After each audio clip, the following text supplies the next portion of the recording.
Hey, I'm going to get started by just welcoming all of you guys. Welcome to Wat Tung Yu. Nice to see everyone here. Welcome to everyone who's joining online as well. Today is what we call our group learning program, where each Sunday and Wednesday I come together with students, helping them to understand the path to enlightenment. We start with meditation, and then afterwards, I usually share a bit of information to help you guys. On Sundays, I go chapter by chapter in this book. It's titled Developing a Life Practice, The Path That Leads to Enlightenment. And I do a talk based on the chapters in the book. But on Wednesdays, what I do is I just share a little bit of a taste of the teachings of the Buddha with you guys, but mainly just open up to whatever questions you guys might have. So we'll get to that point at some time after the meditation.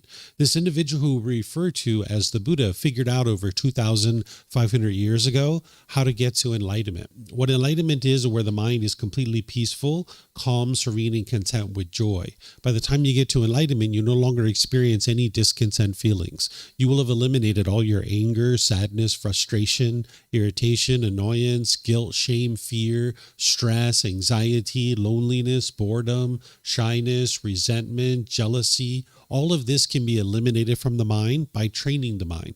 Oftentimes people think that it's the outside world that's causing these feelings, but it's actually what's going on in your own mind that's actually causing these feelings. This is why you can actually eliminate it. It's physically impossible for someone to insert a feeling into your mind. Anything that you're experiencing within your own mind is coming from your own mind. But oftentimes people don't understand that.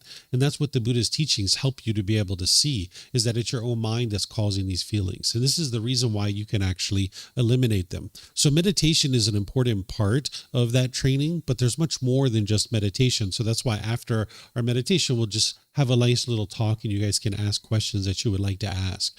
The way that we start with meditation is I start with some chanting in order to be able to ease the mind into meditation. If you guys would like to chant along, you're more than welcome to. The chanting sheets are over there on the cabinet.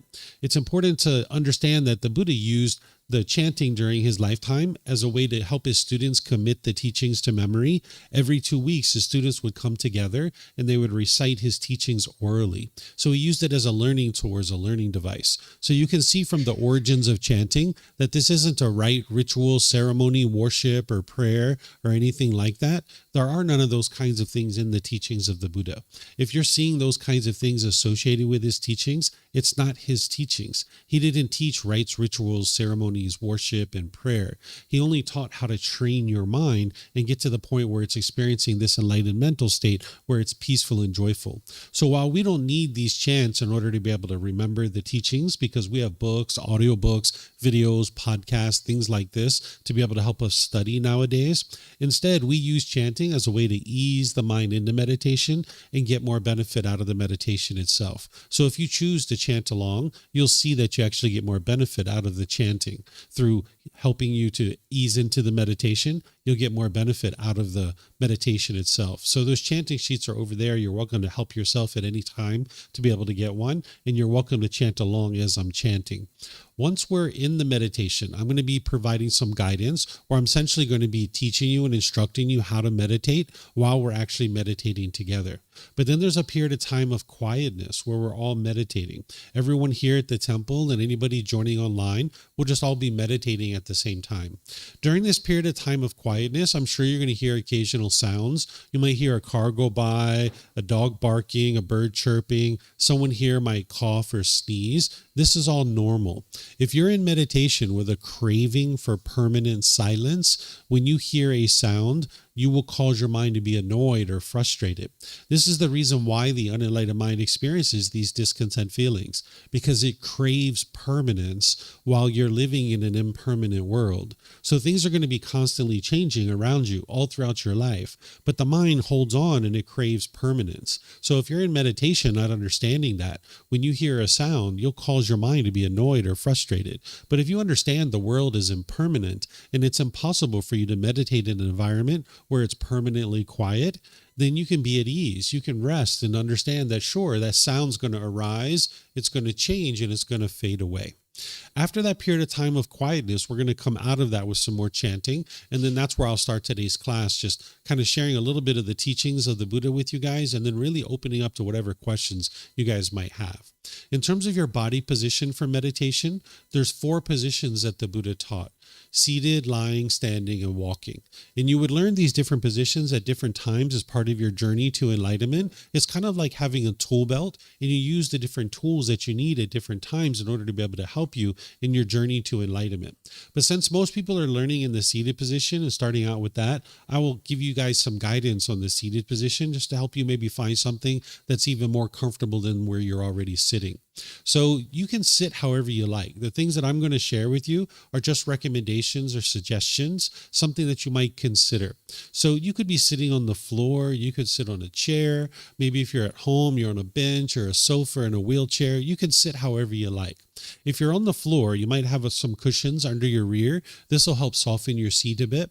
And if you're going to bring your legs together in the cross leg position, you might just decide to do that lightly. Whereas if they're real tight, this can impede the circulation in the lower body.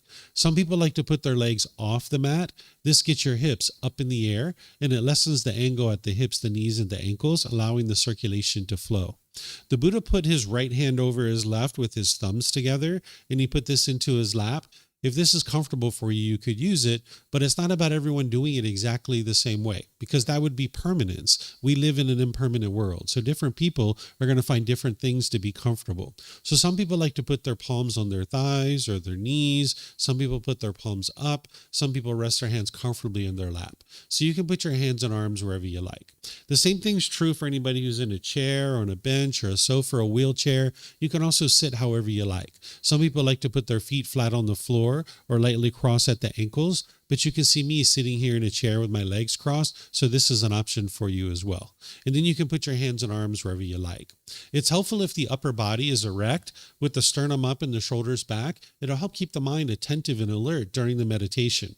What meditation is a dedicated, active, purposeful training session where you're eliminating certain unwholesome qualities and you're cultivating certain wholesome qualities. So you need your mind to be attentive and alert while you're meditating.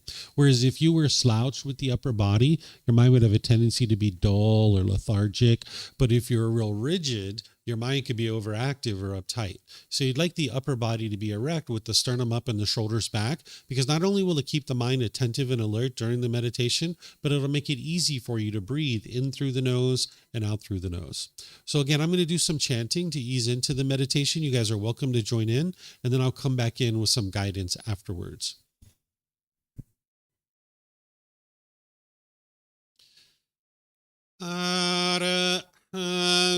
Sama sammuto mahakewa Votang mahakewanang apivateyami Savakato mahakewata tammo Dhammang namasami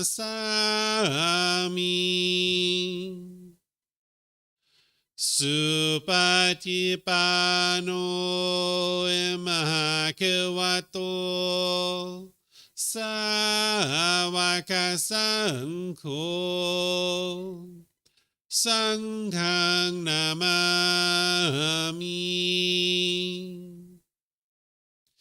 Namo Arhasa Bhagavato Arahato Sama Sambuddhassa Namo Arhasa Bhagavato Arahato Sama Sambuddhassa Namo Arhasa Bhagavato Arahato Sama Sambuddhassa Iti piso emakewa Arahang Sama Sammuto Vicacaranang sammuno Sekato rokawitu Anuttaro purisa Dhamma sati satatawa manusanang Poto Bhagavati.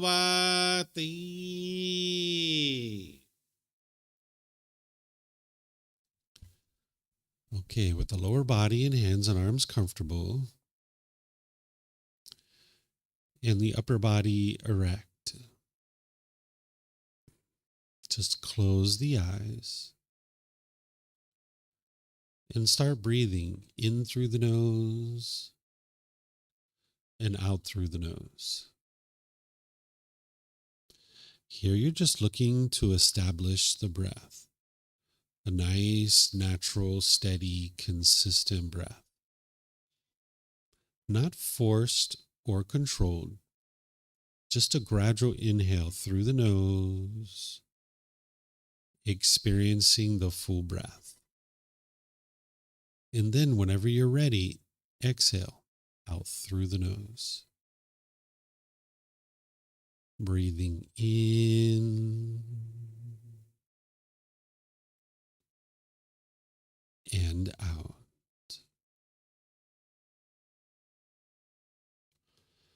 Breathing in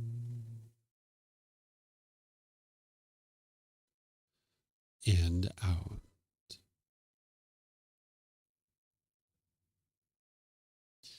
Your breath may excuse me, your breath may not match up to the guidance that I'm providing, and that's okay.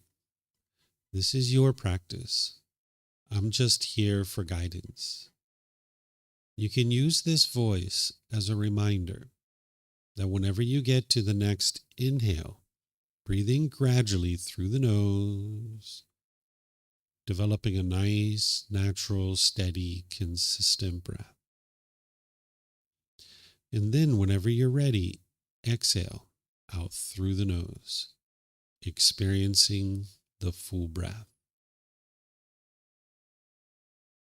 Breathing in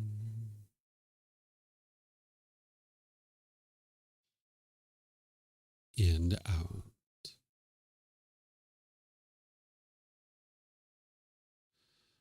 Breathing in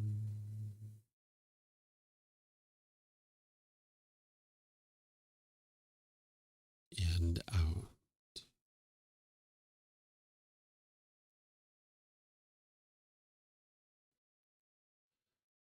With the breath well established, start fixating the mind on the breath, either the sound of the breath coming into the nose or the sensation of air moving over the skin into the nose. The breath is the present moment. Fixate the mind on the breath, the present moment. Breathing in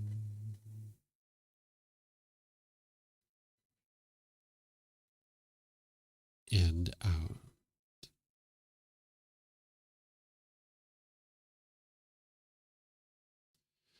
Breathing in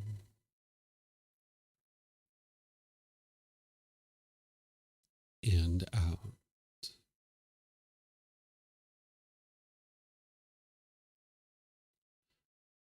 With the mind fixated on the breath, whenever you notice that it moves off the breath, cut that off, let it go, and come back to the breath, the present moment. No need to observe the thought, label it, judge it, analyze it, or even try to figure out where it's coming from. Whenever you notice that the mind is moved off the breath, cut that off, let it go, and come back to the breath, the present moment. Breathing in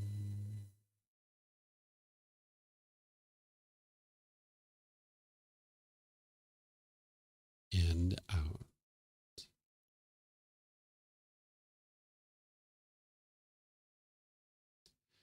Breathing in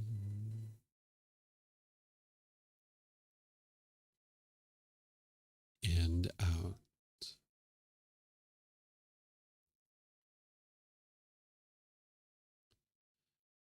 I'm going to be quiet now and let you do this work of focusing on the breath, cutting off and letting go anytime the mind moves off the breath. You have nowhere to go.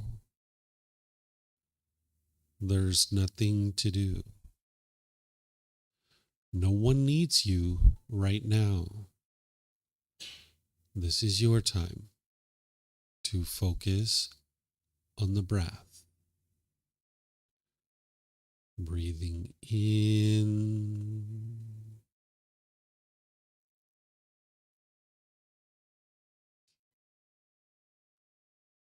and out.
อะระหังสัมมาสัมพุทโธมหาเขวาพุทธังมหาเขวันังอภิวาเทมิสวากขาโตมหาเขวตาธัมโมธัมมังนามัสสามิ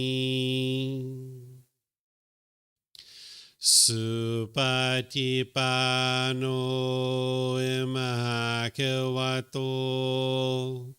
สาวกสังโฆสังฆังนามามินับโมรัสสะภะคะวะโตอะระหะโตสัมมาสัมพุทธัสสะ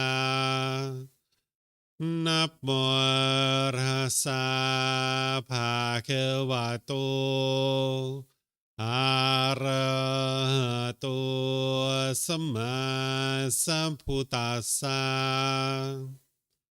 นับโมรัสสะภะคะวะโตอะระหะโตสัมมาสัมพุทธัสสะอิติปิโสมหาเขวาอะระหังสัมมาสัมพุทโธวิชาจารนังสัมมุโนสกขาโตโรกาวิตุอนุเตโรปุริสาดามาสติสตาตาวามนุสรังโอโตภาควาติ Okay, if you guys would like to slowly make your way out of meditation. Once again, good morning to all of you guys. Nice to see everyone here. Welcome to everyone who's joining online as well. I'm going to share some teachings with you guys, just a little bit of a taste of the teachings of the Buddha. And then ultimately, I'm going to open up to whatever questions you guys have about anything that I share or anything you're seeing in Thailand, anything you're seeing in other places of the world related to the teachings of the Buddha. You're welcome to ask any and all questions that you like. When we get to the question period, we have microphones here at the temple. There's a white bowl there in the middle of the room, and there's one up here as well that has microphones. If you could come get a microphone and then take it back to your seat, that'll be really helpful so that the people online can hear you. All you got to do is press the gray button. You'll see the lights come on, and if you hold this up to your chin, we'll be able to hear you here at the temple, and they'll be able to hear you online as well. If you speak here without a microphone, they won't actually be able to hear you online. And then you can keep these microphones with you because you might have more than one question, or someone around you might have a question, and you can just share the microphone with them. And if you're not using it, if you could turn it off, that'll be helpful so we don't get feedback through the speakers. And then anybody who's online, whether you're in Facebook, YouTube, or Zoom, you can actually ask questions as well by putting that into the comment section, and I'll be able to see that. Or if you're in Zoom, you can electronically raise your hand, unmute your microphone, and ask any and all questions that you like. So this meditation that we just did is called Breathing Mindfulness Meditation. It's an important part of your practices and the tools and the techniques that the Buddha shared in order to be able to move your mind to enlightenment. It's not just meditation that you would need in order to be able to get your mind to the point where it's enlightened. Sometimes what people think is that the Buddha sat under a tree, he meditated, and then ultimately just instantly got to enlightenment. This is actually not true.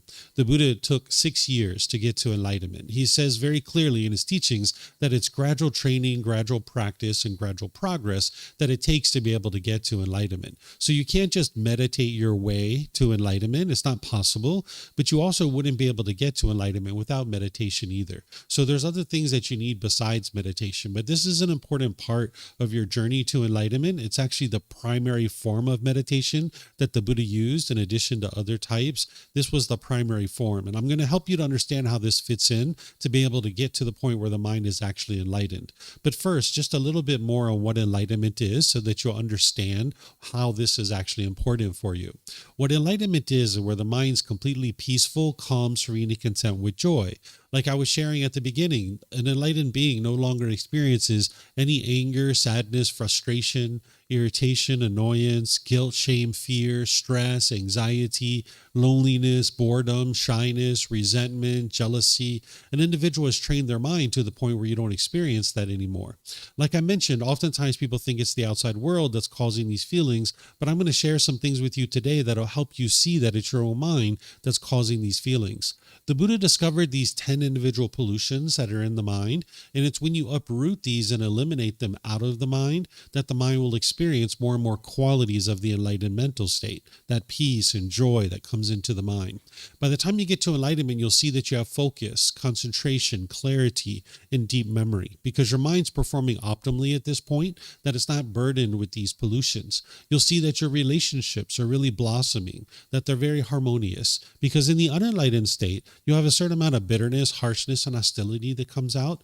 And when you direct that towards other people, it's actually causing difficulties and harm in your life. It's causing problems in your relationships, and all that stuff comes back to you. Oftentimes people think that they're justified in the way that they treat other people. They might think that that person deserved that because he made me angry or she made me angry.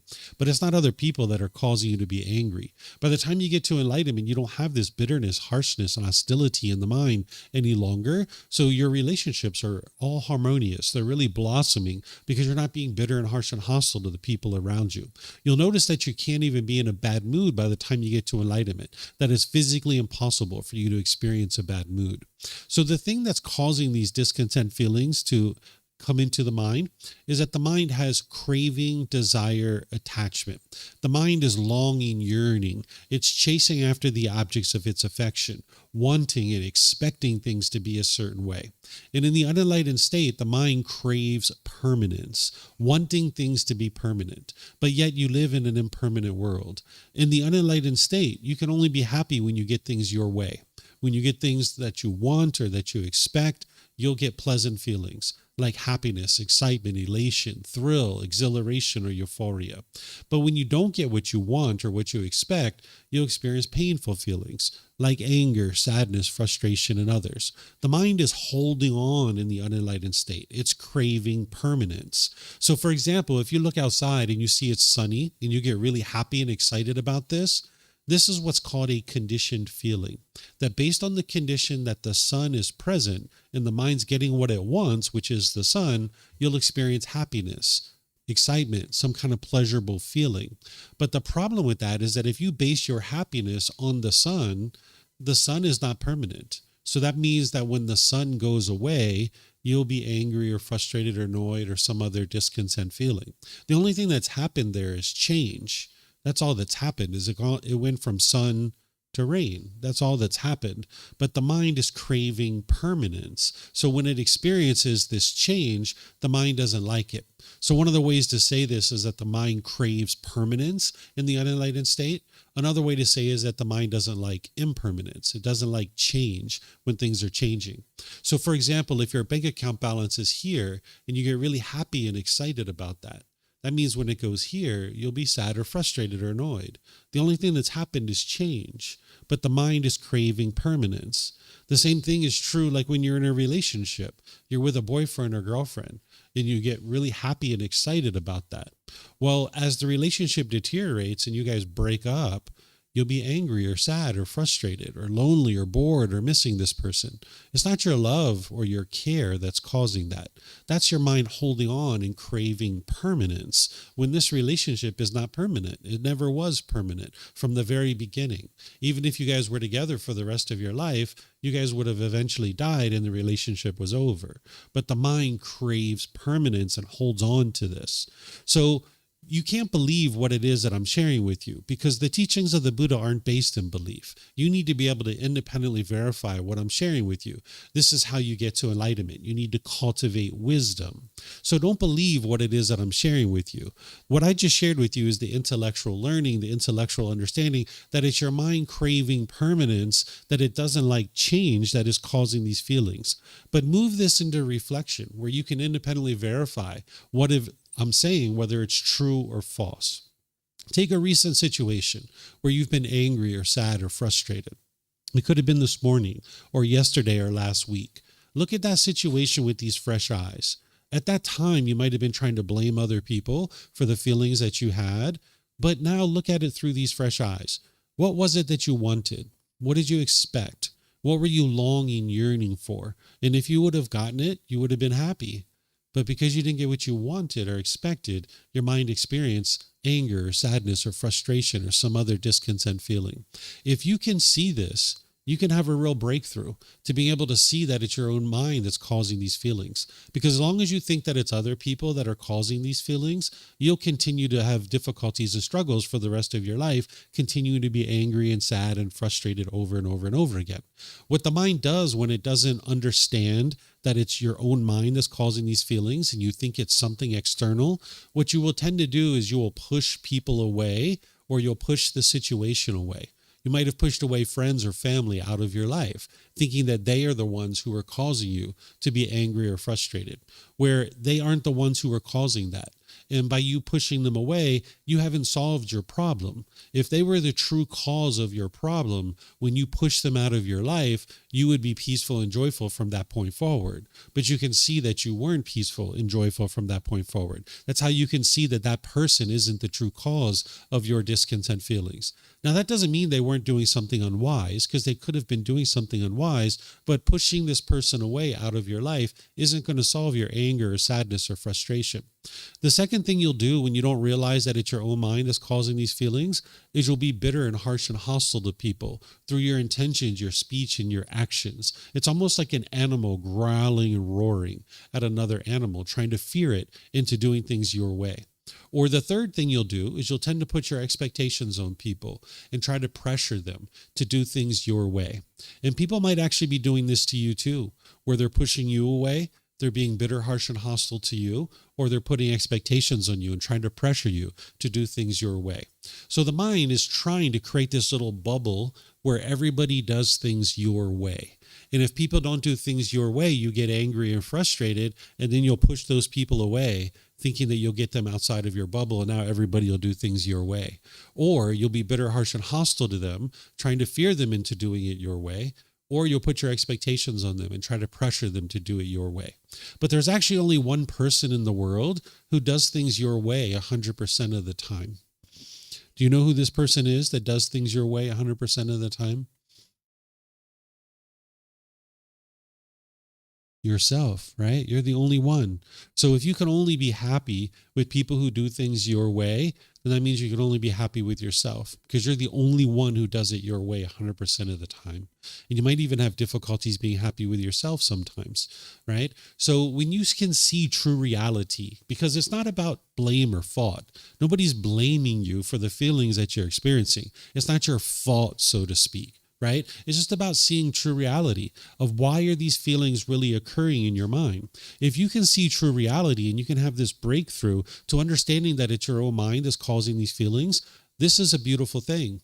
Because if you can see that it's your own mind that's causing these feelings, then that means you can fix it. You can solve it. Whereas if it's other people that are causing these feelings, you will never fix that. Because you can't convince 8 billion people in the world to do things your way 100% of the time. It's not possible. So when you can break through and you can see that it's your own mind longing, yearning, craving, wanting, and expecting things to be a certain way, and the mind can only be happy when it gets what it wants, then you can have a real breakthrough and you can actually solve this. So for example, if you went to an airport and you thought your flight was leaving in about an hour and you were going to check in, and they said, "Oh, sir, I'm so sorry. Ma'am, I'm so sorry. You can't check in yet because your flight's not leaving for 3 hours. It's delayed." If you're noticing your anger is arising in that situation, That's your mind craving. That's your mind longing, yearning. It's not the airline company that's causing that. That's your own mind, because the mind's craving permanence. I want every airplane to take off on time, right? That's the permanence that the mind is craving. And instead of sitting in the waiting area being angry and frustrated, you can cut it off and let it go. So this meditation that we just did is called Breathing Mindfulness Meditation. You're focused on your breath. And anytime the mind moves off the breath, you cut that off and let it go and come back to the breath. This is training your mind to have an internal mechanism where you can cut off and let go, so that now your mind can experience peace and joy. So when you're noticing the anger arising, because it's going to start out as a bodily sensation, it's going to be like tingling in the body, tightening in the chest, tightening in the throat, heat in the face, or pressure in the skull. When you're noticing the arising of anger or frustration or loneliness or boredom or any of these other feelings, you can cut that off and let it go. If you've been training your mind regularly and consistently, not just with the meditation, but with other things too, you'll eventually be able to get to the point where you can cut it off and let it go. You're not suppressing your feelings or repressing your feelings. You're actually cutting it off and letting it go before it actually becomes a feeling. And this is very empowering for you, because if you do this enough, eventually you'll get to the point where anger never arises, where frustration never arises. But oftentimes people want to continue to believe that it's others that are causing their own discontent feelings, because the mind's ego thinks I'm right and everybody else is wrong. And the problem's got to be somebody else. It can't be me that is having these issues. So if you look at this closely, and I can give you example after example after example about how the mind is causing its own discontent feelings because it's craving permanence, you'll be able to see that it's your own mind that's causing this. And what the mind's doing is it's holding on and it's craving permanence. And what you need to be able to do is train it to let go. And when you can train your mind to do this, eventually you'll get to the point where anger never arises, frustration never arises. The mind is just cheerful, glad, bright, and uplifted at all times. That the mind can stay in that radiant, with the mind being uplifted and pleased and glad all the time. That it doesn't experience the anger and the frustration and the bitterness. So when the Buddha taught, he didn't teach a religion. He didn't teach rules and commandments. He didn't teach rites, rituals, ceremonies, worship, and prayer. There isn't one person at the top of Buddhism telling everybody else what they should or shouldn't be doing. Instead, you are your own independent practitioner, learning to grow and develop and cultivate wisdom about the world around you. Because the more that you understand how the world functions around you, you'll be able to navigate that world peacefully. But when you don't understand the world around you, you will struggle and you'll have difficulties, because the mind isn't understanding what it isn't understanding. The mind's lacking wisdom. It's like when we were children, when we didn't understand about the natural law of gravity, we had difficulties and struggles. We fell down, we hit our head, we bumped our elbows, we broke our toys. We had all kinds of difficulties because we didn't understand the world that we lived in. And we cried and cried and cried. But slowly but surely, we gained wisdom of this natural law of gravity, and now we make wiser decisions. That's why we can climb ladders, we can get on bicycles, we can get on airplanes and fly all over the world, because we fully awoke, we fully cultivated wisdom about this natural law of gravity. But there's other natural laws that are affecting you whether you're aware of it or not. And that's what the Buddha is teaching you, is these natural laws that you can see how the world truly functions. And that's why you can't believe his teachings, because with belief, you don't know what's true or false. You're just believing it because somebody convinced you to believe it, or you convinced yourself to believe it. So in order to get to enlightenment, you need to cultivate wisdom about these natural laws that you can see the truth for yourself. So that's why you learn, examine, and investigate teachings. You reflect on them to verify if they're true or false. And then you practice his teachings, integrating them into your day-to-day life, training your mind and making decisions through those teachings. So if you've looked at your own life and you can see that it's your own mind that's causing these feelings, like I said, this is very empowering, because the Buddha has a whole path that helps you apply tools and techniques to be able to train your mind to no longer experience anger, sadness, frustration in others. And that's what his teachings are all about. So I'm going to just stop here and see if you guys have questions, anything you guys would like to ask about anything that I'm sharing with you or anything you're seeing in other places. You guys are welcome to ask anything you like. We have microphones here and online. You guys can put that into Facebook, YouTube, or Zoom, or you can raise your hand in Zoom and ask any questions that you like. So any questions here you guys would like to ask?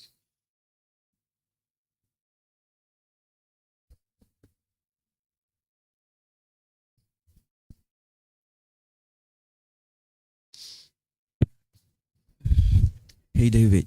So, as you said about the Buddhism and Buddha, but we nowadays, and I think every day more, we just see the Buddhism as a religion, as Buddha as the main God or something like that, and people praying and worshiping and making everything gold and bright and beautiful.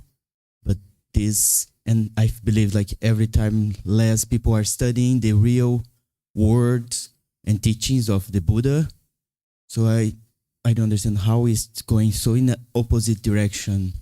Yeah, it's exactly what the Buddha taught, is impermanence, right? He talks about how the world constantly changes. And he taught that, of course, during his lifetime, the teachings were very vibrant. They were very strong in that region of the world that he was teaching in. People understood his teachings very well, right? But because of impermanence and change, those teachings gradually deteriorated.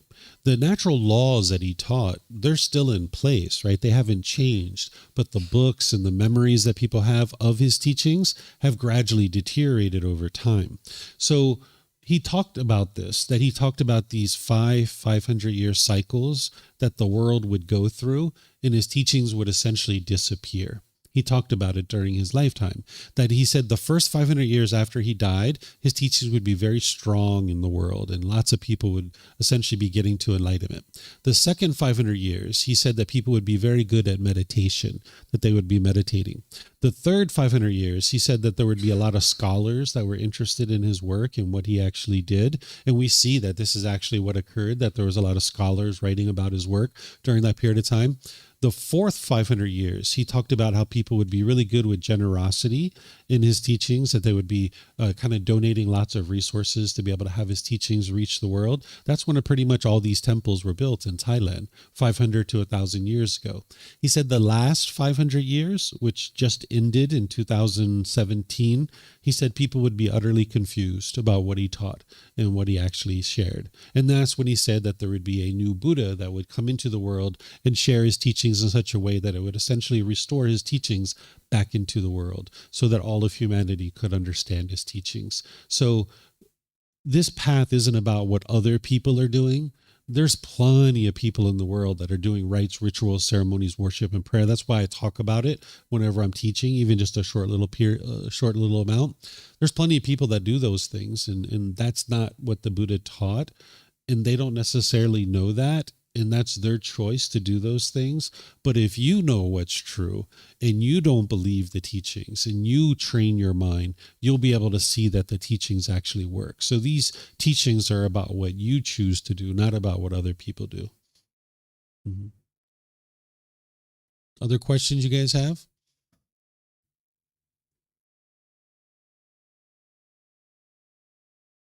No questions?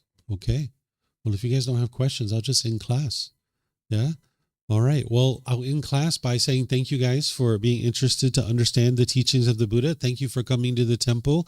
If you guys would like to learn more, there's lots of opportunities for you guys to do that. Like I mentioned, on Sundays, I go chapter by chapter in this book.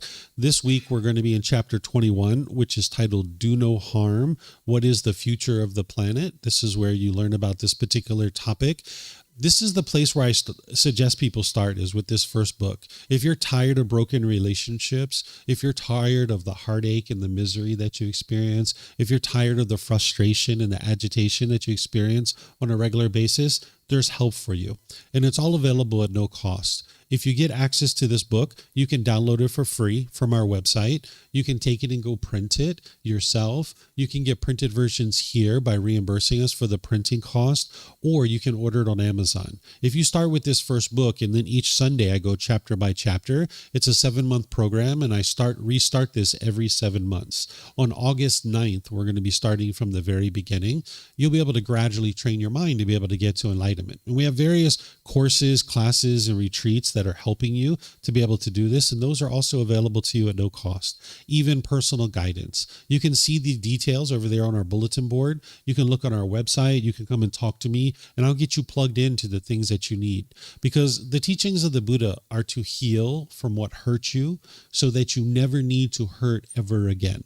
But what's hurting you is not the outside world. It's what's going on in the inner world. But oftentimes the mind is somewhat complacent and it doesn't want to do the work that it needs in order to be able to experience this better way of life. But it's no fun living in heartache and misery and broken relationship after broken relationship. So there's help for you if you decide that you're interested in experiencing this better way of life.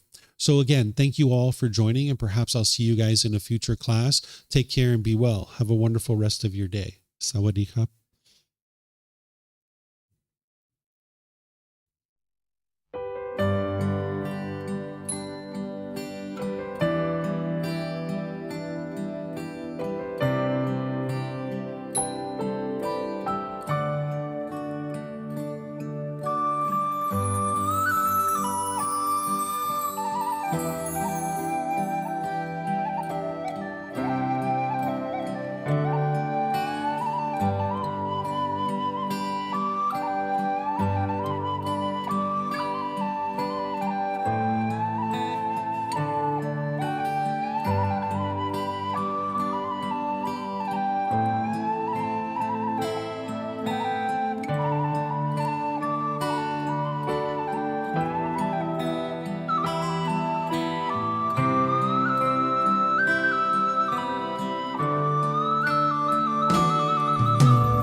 Thank you again for watching. Enjoy your meditation. Look forward to seeing you online and answering any questions that you might have. Thank you so much.